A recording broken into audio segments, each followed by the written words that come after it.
Hello everyone, I am Laethas and welcome back again for another video, and today I have my manga haul for the month of December 2018, the final month of 2018. So without further ado, let's get into this haul to welcome in the new year. First off, I have Volume 2 of Tomoechan is a Girl, and this is just a funny rom-com for coma.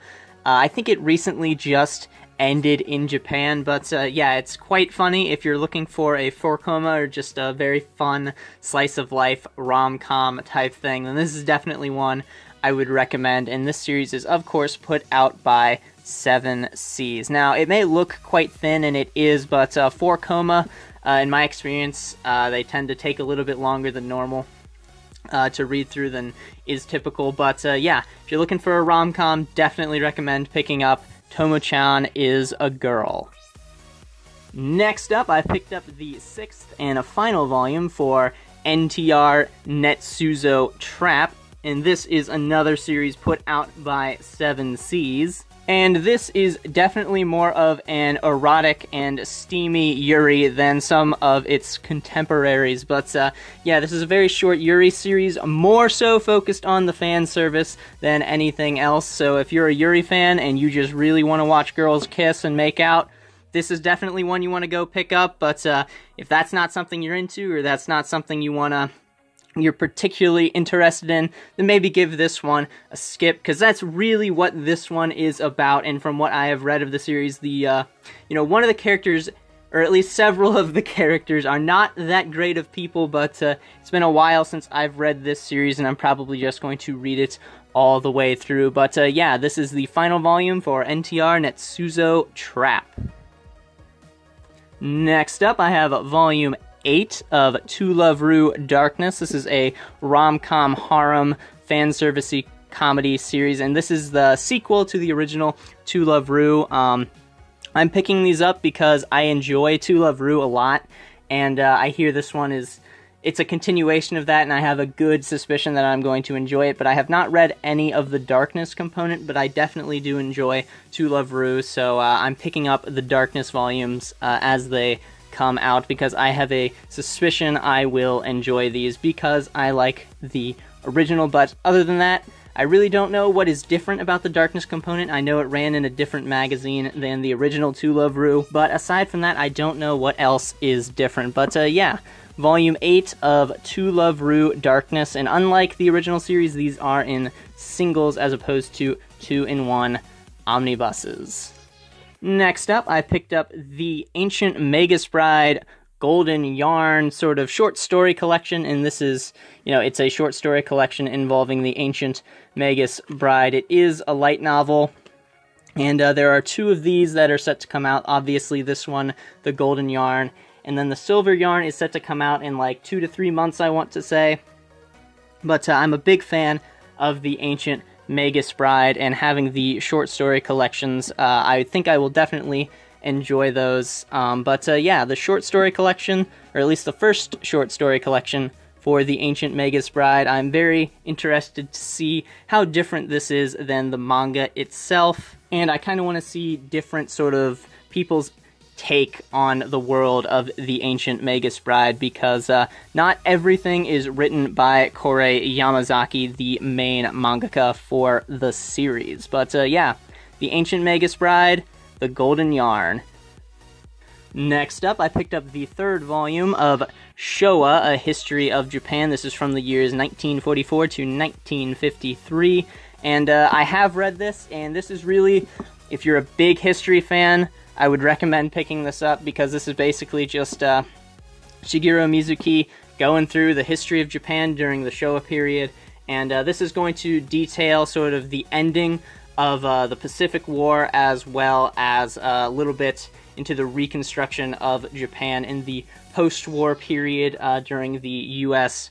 occupation. But yeah, Showa, A History of Japan, very much a history series. That's kind of what it is. There is a little bit of Mizuki sharing his personal experiences thrown in there, because he was a soldier for Japan. He was enlisted, or not enlisted, he was drafted, I want to say.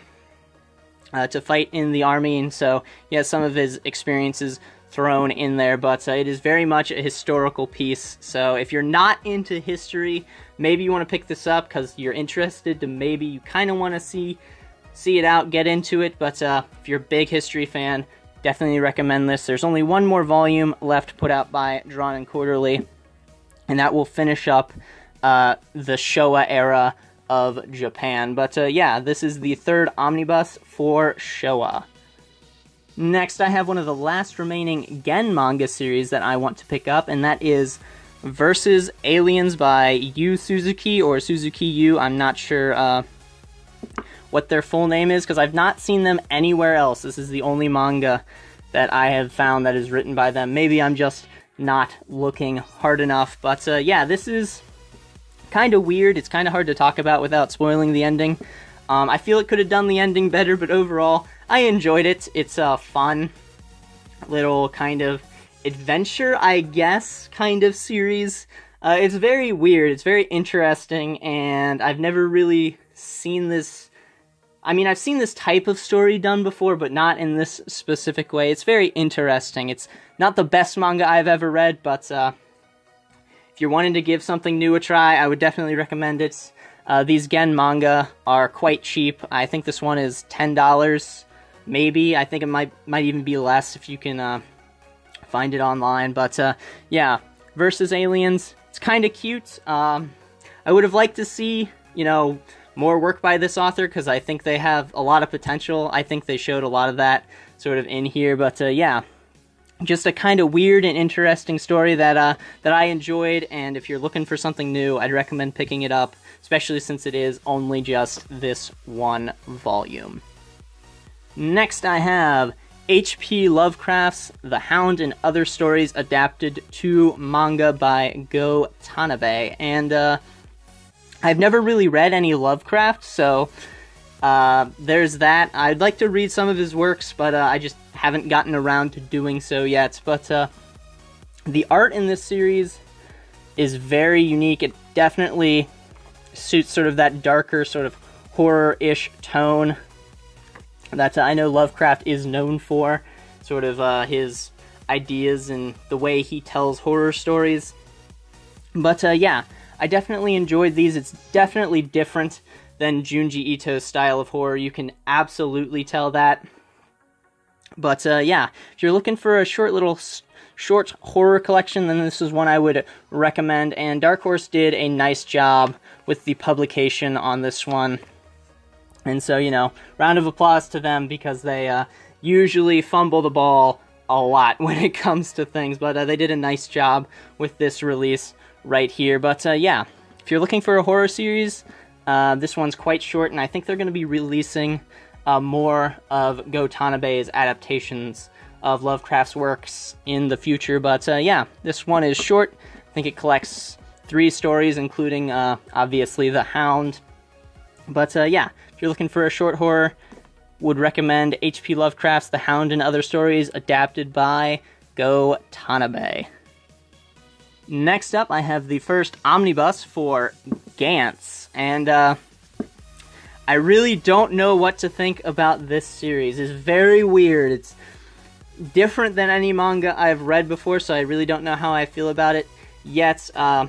Towards the beginning, I was kind of meh on it, because our protagonist was a little more edgy than I usually care for, and I thought it was just edge for the sake of edge, and that's definitely in there. There's definitely a lot of edge in this series, but towards the end, it started to warm on me a little bit, so I think I'm going to give the second omnibus a try, and if I enjoy that, continue on with the series further. But yeah, first omnibus of Gantz. The singles are out of print, so now we get the omnibuses. I wish they were a little better quality, because I think the books are too short for the amount of pages that they have put into this thing. Luckily, the spine doesn't seem to be creasing. It just bends in the U shape, which is much better than the V shape that you sometimes see, which is really bad. So they're not awful. They're better than like the Viz 3-in-1s, but I would have liked to see a little bit more care done to these, but they're definitely not bad, and if you haven't picked up Gantz and you want to, these are a good way to do it without spending a gazillion dollars. searching for people to sell it to you on eBay or other third-party sites. But yeah, Gantz, first omnibus. Gonna see how the second one is before I make a final judgment on the series. Next up, I have another 4-coma series, the second volume for Futari Baya, put out by Tokyo Pop. And this is just a short, simple, slice-of-life 4-coma series. It's grown on me a lot. I was, very lukewarm about the series, but over time, I've come to really enjoy it. Or at least a lot more than I did initially, and it makes me laugh, and it's just fun and cute and funny. And yeah, it's not really a yuri, though it's marketed that way. It's not even a shoujo-ai. Really, it's very subtextual, and it's not overt in that at all. So, any yuri fan service you're gonna get is coming out of your own head and your own headcanon, basically. There are a little bit of hints here and there, but I really wouldn't call this a shoujo-ai or a yuri, just because it's not really. It's just about two girls who are living together, and they're really good friends, basically, and it's about their fun antics that they get up to with all of their quirks and the quirks of the people around them. But yeah, I've been enjoying this. If you're looking for a fun 4-coma slice-of-life series about two people living together, going to high school, Futari Baya is one I would recommend. Next up, I have As Miss Beelzebub Likes Volume 4. This is another 4-coma series, though it's kind of mixed with regular manga. Some of the manga is in 4-panel like that, but also it has some regular panels thrown in there as well. But yeah, this is just more of a slice-of-life 4-coma comedy series with a little bit of rom-com elements thrown in there. But again, this one is about watching the quirky characters get up to their antics and a little bit of misunderstandings here and there that makes the characters embarrassed every now and then. But yeah, As Miss Beelzebub Likes Volume 4. If you're looking for a slice-of-life comedy with a little bit of rom-com thrown in there, this is one I would recommend checking out, especially if you like 4-coma series. Next up, I have The Strange Creature at Kuroyuri Apartments Volume 2, and this was the final volume of the series, and I have read it since I picked up this volume, and the series is just kind of okay. I'm not sure who exactly I would recommend it to. It's not especially great, but if you're looking for a supernatural comedy that isn't too long, I could see you wanting to pick this up, but I really can't give this a very strong recommendation. But it has some funny moments, but overall, it's just kind of okay. And I would have to know you, specifically to know if you'd want to pick this up and think it's great. But overall, I just think it's okay. If you want a short supernatural comedy series, maybe look into picking this up. But it's not amazing. It's just kind of all right. Next up, I don't think I have showed this before, but I may have, and that is Prison School Volume 11. Just an absurdist comedy that's kind of funny for me. It's not the best comedy series that I've ever seen, but it's definitely entertaining.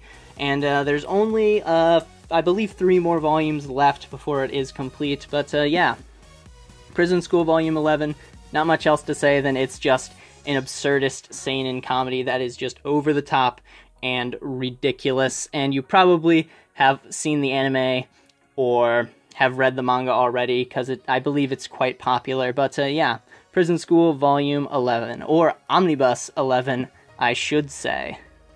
Next up, I just went ahead and decided to pick up the rest of Shiro the Star Project. Volume 12 actually just came out, but yeah, I have read Volume 6, but the other volumes came in more recently. This series reminds me a lot of Skip Beat, but I feel Skip Beat is better than Shiro the Star Project. But then again, I've only read half of Shiro the Star Project. But yeah, if you're interested in a series like Skip Beat, if you've seen that, or a shoujo sort of comedy-esque series with some drama and romance thrown in there, then I would recommend Shiro the Star Project. It is a manhwa, so do keep that in mind. It's read left to right as opposed to right to left. So if you're looking for a manhwa This is one of the better ones that I have read. And yeah, Shiro the Star Project, just need to finish the second half, but of what I've read, I definitely enjoy it. It reminds me a lot of Skip Beat, but overall I feel Skip Beat is better, but that doesn't mean Shiro is not good. I do think it is good, and I am enjoying reading it. It definitely has its own quirks unique to it, or it as a series, as opposed to Skip Beat. It's definitely unique, but very reminiscent of that series. So if you do like Skip Beat, I think you will really enjoy Shiro the Star Project. Next up, I have The Delinquent Housewife Volume 2. Not much to say about this series. It was in my 5 new 2018 manga series I think you should check out. Just a very fun comedy series that I really enjoy. Only 4 volumes long. And yeah, definitely recommend you checking this out. I'm waiting for the rest of the volumes to come out before I read the rest of the series, but yes, definitely recommend checking out The Delinquent Housewife. I think that you will definitely enjoy it. Next up, I have Wota Koi Omnibus 3, and I believe this catches us up with the Japanese release, and I really enjoy Wota Koi. This is very, very funny in my opinion, and it's just very interesting to see all the characters and their quirkiness.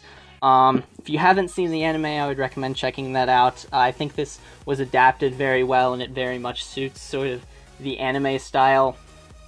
Yeah, if you haven't picked up Wota Koi, I would definitely recommend doing so. Though I feel your mileage may vary. The more familiar you are with sort of otaku terminology, terms, archetypes, that kind of thing, I think the better this series is going to be for you. The more references that you are going to pick up on, the more you are going to enjoy it. So the longer that you have been in the community, the more research you've done or just experience you've had, I think the better this series is going to be for you. So I think it's a very weird series to judge because if this is your first manga, you're not going to get certain stuff that a lot of other people are going to get. And so it's very interesting and weird to recommend. So it's a little odd.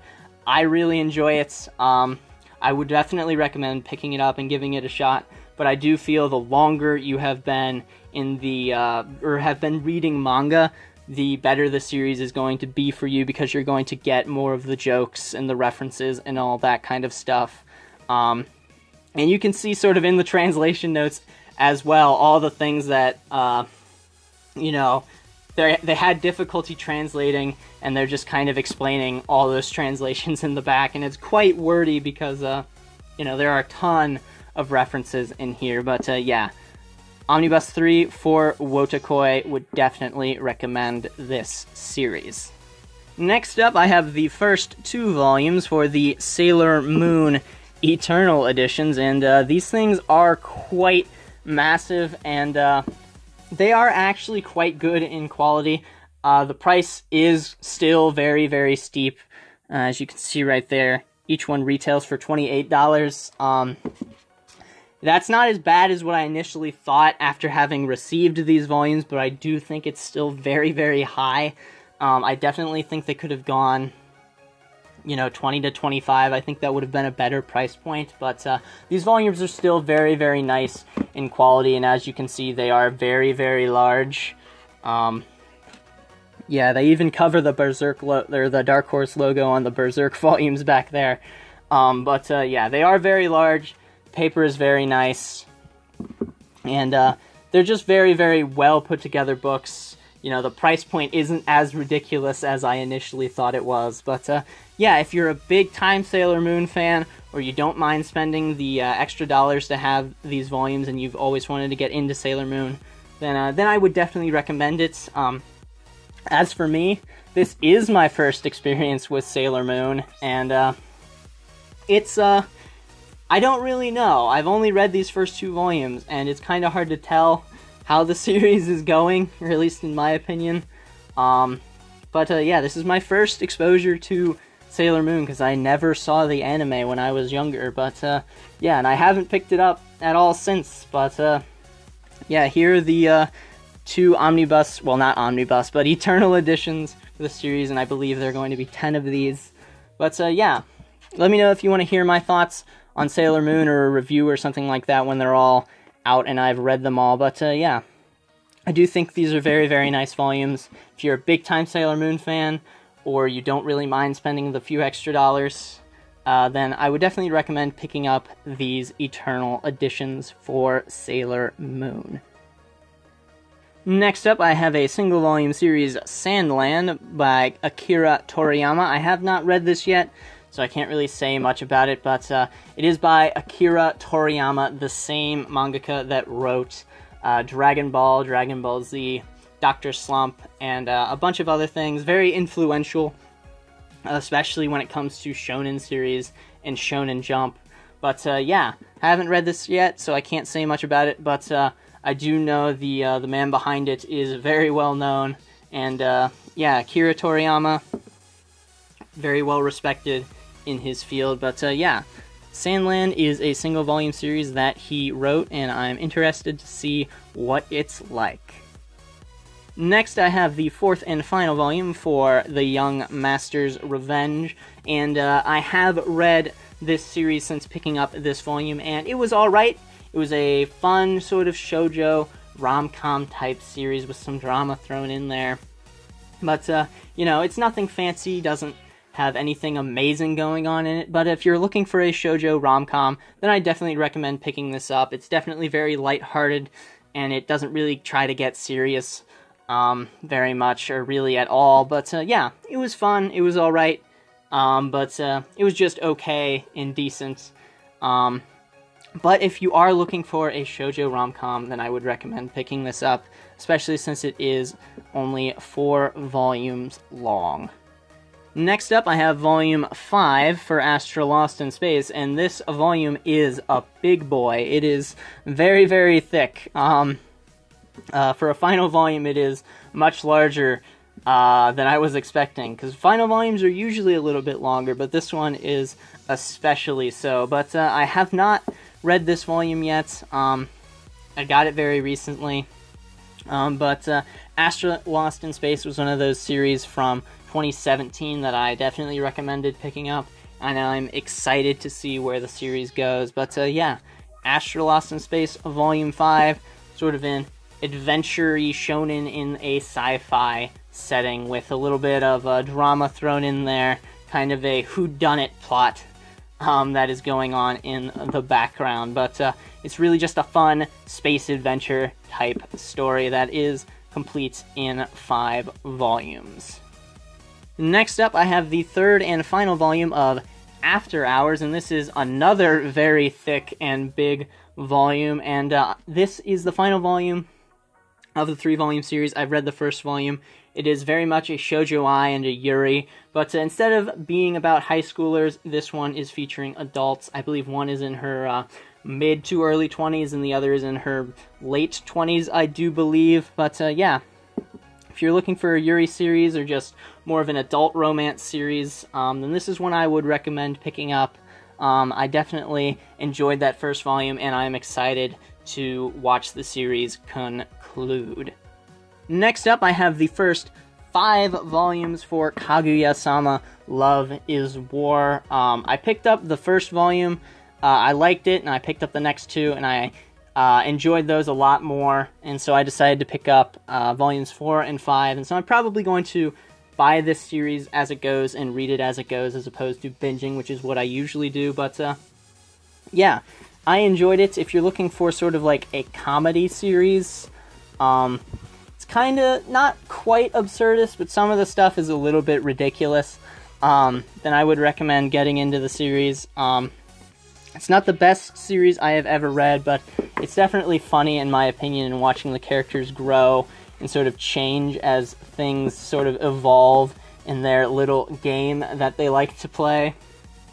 It is getting more funny, and seeing the characters sort of grow out of their shell is definitely very nice to see. But yeah, very interesting also, because this is under Viz's Shonen Jump imprint, and I believe it's run in a seinen magazine, so that's a little bit interesting. I think it used to run in Miracle Jump, I don't really know much about that magazine, but I think somewhere in Volume 2, it switched to running in, I want to say Young Jump, but I'm not sure. And Young Jump, I believe, is the same series that Tokyo Ghoul ran in. But, yeah, it's a very interesting series. If you're looking for a comedy series that's a little bit atypical or weird and different, then I'd recommend checking out Kaguya-sama Love is War. But, yeah, it's a good series, but not one I can really recommend to everyone, but I am definitely enjoying it nonetheless.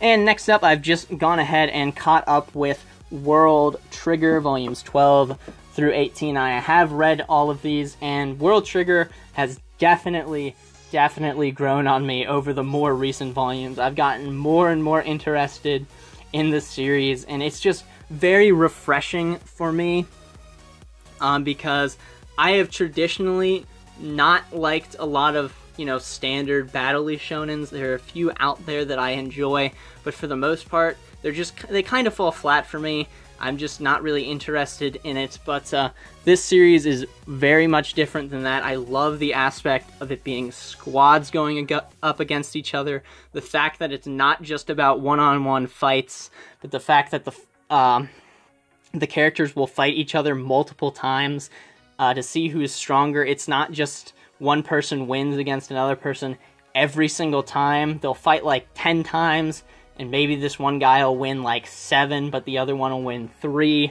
And it's just really interesting to see, how this series isn't as black... I cannot speak today. That this series isn't as black and white as a lot of its other series, sort of in its same vein. It's very, very gray, and, maybe this one character's like kind of weak, but in certain circumstances, they're just really, really good at helping their team, or they're really good at strategizing, because that's a big component of this series. It's not just about being stronger, but you also have to, be tactical in order to win or beat the other teams. And it's also not just one team fighting another team in, like, the rank wars is what they call it. There are 3 teams competing at the same time, 3 or 4 teams on the same map competing against each other to see who can get the most points. So it's very interesting, and I love the fact that this is not really as binary as a lot of the other series. It feels much more analog, and I really, really like it. So if you're looking for a shonen, then World Trigger is definitely one I would recommend, and I would recommend giving it several volumes, because I think it's really, really gotten good in these last few volumes that I've picked up right here. But definitely recommend checking out World Trigger, especially if you're looking for a new action-y shonen series to get into. Next up, I have Volume 3 of the Ruby anthology series. This is the 3rd of 4 volumes, basically just one volume featuring each of the characters from Ruby. I've still yet to watch Ruby, but I've definitely been enjoying these anthology volumes. I do tend to like anthology series. I like to see different people's interpretations of things, but yeah, this one features Blake, the Faunus, I believe is what they are, and they're like animal people, I want to say. I don't know the lore, forgive me please, but yeah, this one is titled From Shadows because it's featuring her. I don't know if that has anything to do with anything. I really don't know much about Ruby lore, but I've been enjoying these volumes, and they're fun to read, and I will be checking Ruby out at some point. But yeah, if you're a fan of Ruby, I would imagine you would really like these anthology volumes. Next up, I have Volume 1 for Ran and the Grey World, and this is one of the series from 2018 that I recommend you check out. You can see my video on that, but if you're a fan of the Ancient Magus Bride, I think you'll really, really love this series. The art is fantastic. You can just see, it's really, really, really nice. But yeah, I would definitely recommend checking out this series. Very whimsical, mysterious, and magical in nature. And if you're a fan of the Ancient Magus Bride, I think you'll absolutely love this series. It is a little uncomfortable at times because of things that you as the reader know, but some of the other characters do not. So it might make you feel a little bit uncomfortable, but overall, I am very interested to see where this series goes, and I definitely think you should at least check out this first volume. Next up, I have Tokyo Ghoul Re Volume 8. Not much really to say, it's Tokyo Ghoul, but Re, the sequel series, of course. I'm basically just waiting for it all to come out. I really enjoyed Tokyo Ghoul, and I'm interested to see where Re goes with things. I do know a good bit about the series because I think a long time ago I read the scans online as they were coming out, but it's been a long time since then. But yeah, Tokyo Ghoul Re Volume 8. Very interested to see the series conclude, and I'm just going to wait for it all to come out. I believe it's 16 volumes long, so this puts us at the halfway point. I'm very interested to see where it goes. Next up, I have the third Full Metal edition for Full Metal Alchemist, and these are about 1.5 volumes in one. These are following the Kanzenban releases, and so there's going to be, I believe, 18 of these that end up coming out. But if you've not read Full Metal Alchemist, then these really aren't a whole lot pricier than the singles, because they're $20 for 1.5 volumes, and I believe the singles are $10 for 1 volume. So, you know, if you do the math, it's about, 1.5 volumes is about $15, but you probably shouldn't do the math that way. But, yeah, I definitely recommend these Full Metal editions if you haven't picked up the series already. But, yeah, if you, it's Full Metal Alchemist. I don't know what else to say. I've seen Brotherhood, so I know where this story goes, but, yeah, it's a great series. I just haven't read it in manga form yet, and now that these Full Metal editions are coming out, I'm picking these up. But yeah, it's Full Metal Alchemist. What more do I have to say? It is Hiromu Arakawa's just big hit, and you'd be hard to find someone who's not at least heard of this series. And now that these Full Metal editions are coming out, it's very nice to see the series get this nice treatment. Next up, I have the complete series of Ybarra. This is the single all-in-one omnibus. The dimensions on this are very weird. It doesn't line up with literally anything else, or at least nothing else that I have. But this is very much a Nihei work. Of what I've read, once you've read a Nihei work, you've kind of read them all. It's very much, he likes to draw really cool stuff, and so that's what you're going to get. I'm not the biggest fan of that, and so I'm not sure how many more I'm going to pick up, but yeah, it's just very little dialogue, mostly him just drawing really cool freaking action sequences, and it's, yeah, that's what it is. It's him drawing cool stuff, and you get to watch it all happen. That's what I've grasped from Tsutomu Nihei. Not my kind of thing, but if that's your thing, I definitely recommend picking this up. This is a very nice volume put out by Viz Media, and it also being a very nice hardcover at that, and it also comes with this little fold-out postery thing. Yeah, it's kind of cool. And you got the cover image right there. But yeah, if you're a Nihei fan, definitely recommend picking this up. It's about 400 pages long, and it is in this nice, large, hardcover omnibus. But yeah, that is a complete collection of Ybarra by Tsutomu Nihei. Don't really know what else to say about it, other than, if you're a Nihei fan, definitely pick it up. And if you're a fan of watching really cool action sequences transpire, also pick it up. But, you know, I'm starting to come to realize that I'm not a big fan of that kind of storytelling. But, yeah, it's really cool artwork, and it's just cool to look at, and I really, you know, it's definitely its own type of thing. But yeah, if you're a Nihei fan, definitely pick up the complete collection of Ybarra.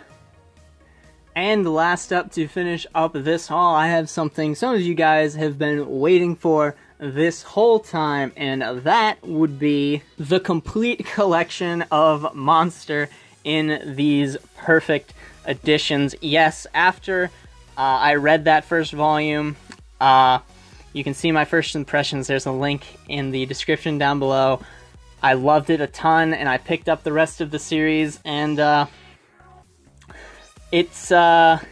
finished it about several hours ago, so yes, it's very, very fresh in my mind.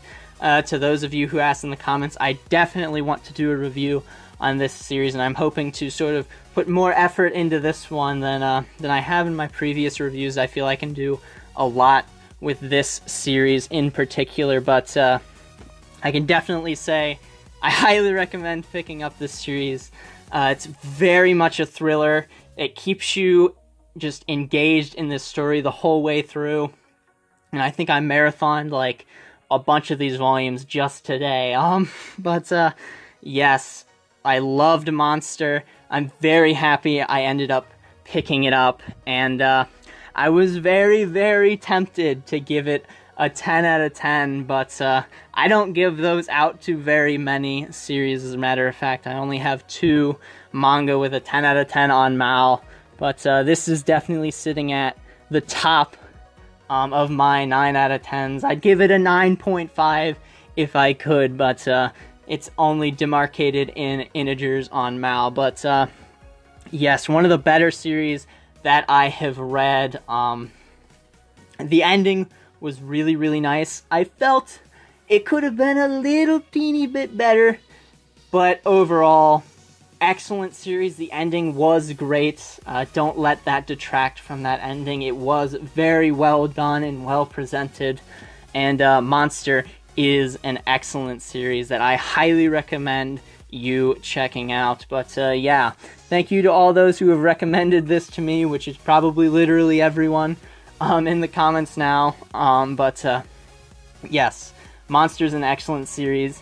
Definitely go read it. It will keep you engaged the whole way through, and you are not going to want to stop reading it. And you know, I'm probably going to pick up 20th Century Boys at some point in the near future. I'm not sure when, but it'll happen. Now that I've read one of Urasawa's works, definitely see why he is considered one of the greatest sort of writers and mangakas out there. But yeah, definitely take a look into Monster.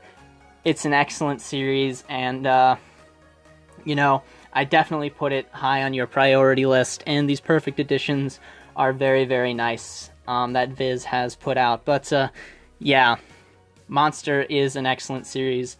Happy to have read it. Finished it only several hours ago. Amazing. Can't say enough good things about the series. But yeah, go check it out. And that is the last series for this haul. And so that will do it. That is all of the manga that I got this month, the month of December 2018, to finish off the new year with one of the better series that I have ever read. Very happy to have read it in Monster. But yeah, what are your thoughts on the series that I hauled this month? What series have you heard of, not heard of, want to pick up now, already had, very happy I picked up, or series that weren't even mentioned here that you think I should pick up? Leave all your thoughts on everything down in the comments below. As always, if you enjoyed the video, make sure to like and share. And if you'd like to keep up to date with all of my content, you can follow me on Twitter. There's a link in the description down below, or you can subscribe to the channel and ring that notifications bell. But as always, any questions, comments, questions, concerns, anything like that, you can leave down in the comment section below. But anyway, thank you guys so much for watching this December 2018 manga haul. I am Laethas. Have a happy new year. Goodbye.